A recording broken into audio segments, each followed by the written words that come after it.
have something special to show you. Voila! Oh, it's backwards. Anyways, it's the detoxing book that I've been reading, which I would recommend. It's very helpful, and it's just very informative, and it's really thin, so it's not daunting. So what this entails is basically a little bit of everything.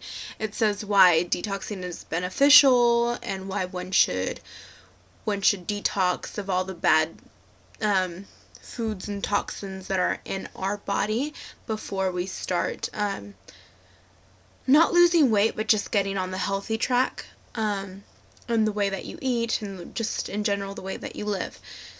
And I highly believe in this because I've done it momentarily before, and not this one, but other detoxing methods, not to lose weight or anything, but just to feel better about oneself, and it really does help. So it just makes one feel a lot better about oneself, whether it's mentally or physically or whatever. It's not an extreme detoxing. This is actually really simple. I really love it. And the good thing is that it tells you how to prepare for a detox.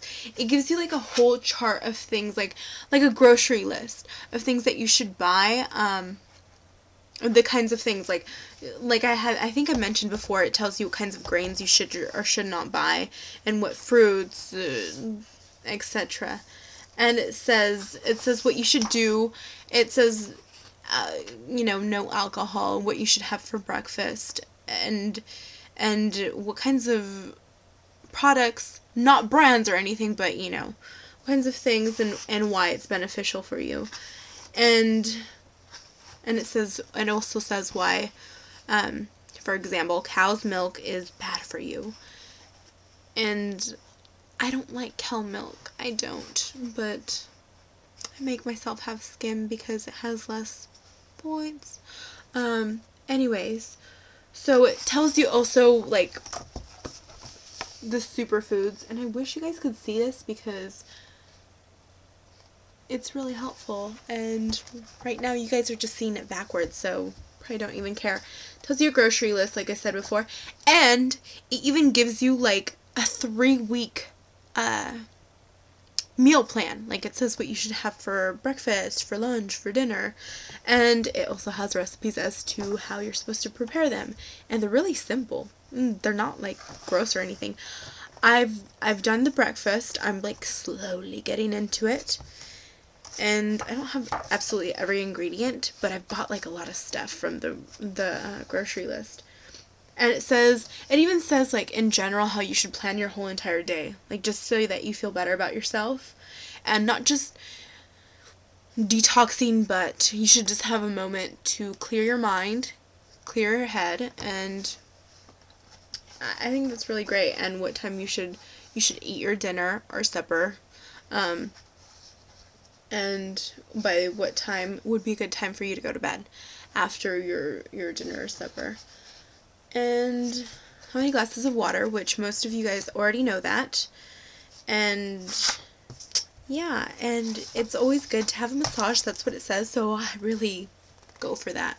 Anyways, this book, if you guys want to look it up online, I don't know if it has the information for you guys to skim read it, or if you guys can find it somewhere. It's called Detox, The Process of Cleansing and Restoration, and it's by Sarah Rose. I really like it. It's an easy guideline. It's just really interesting. Anyways, it's not daunting at all. Okay, so back to Weight Watchers. I have a confession to make. I haven't been strictly following it, like the points concept. I've been logging in maybe my breakfast and a few meals here and there if they're simplistic, but if not, I won't even log it in because I have no idea what was put into this stuff. This will be stuff that will be made by the time I get home, so I'm like, I don't know what's in it, and since it's my mom sometimes cooking dinner, she won't know how to explain it to me. She'll just say, oh, well, I put that much in that certain item, and I'll ask her, well, how much did you put? And I don't know. because she's not the one following points, so she can care less. So I've been more doing portion control, and apparently it's been working for me, because today I weighed in, and I didn't weigh in at a meeting. I didn't go today because I had other errands to do, but I weighed in at 195, and last week I weighed in at 196.4, so I lost a pound, 0.4.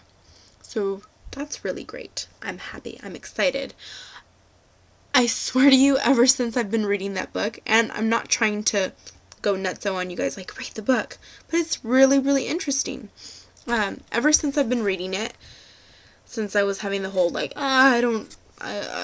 this is just crazy, and this is just too hard, and I was just feeling down. That's what it was. I was just feeling down on myself.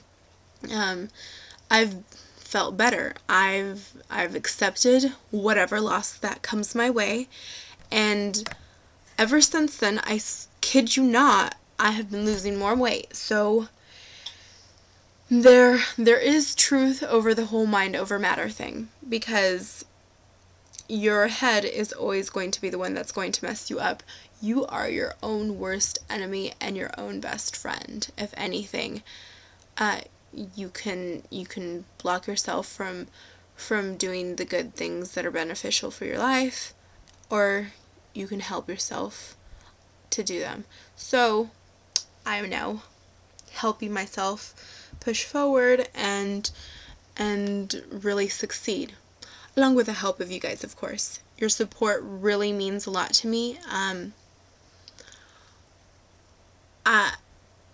It's amazing how many people, just by simply saying good job and you can do this, how much that encourages you to go on each week. It's just really helpful, because if you don't have a support system in your house, or your friends just brush it by, like, oh yeah, you're losing weight, okay, that's good, whatever, then you're the only person that you can depend on at the end of the day. But it's always nice to have somebody, no matter who that random person is, give that little dose of encouragement. I can't even talk, I swear. Anyway, so that's all I have to say for today. I hope all of you guys are doing fabulously, and if you're having a tough week, it's okay. There's always tomorrow. There's always next week. You have time. Yes, you want to get healthy, and you want to get healthy as quick as you can, but do not stress about it. That will only make things worse. Take it one day at a time. Okay? Okay. Have a good week, you guys.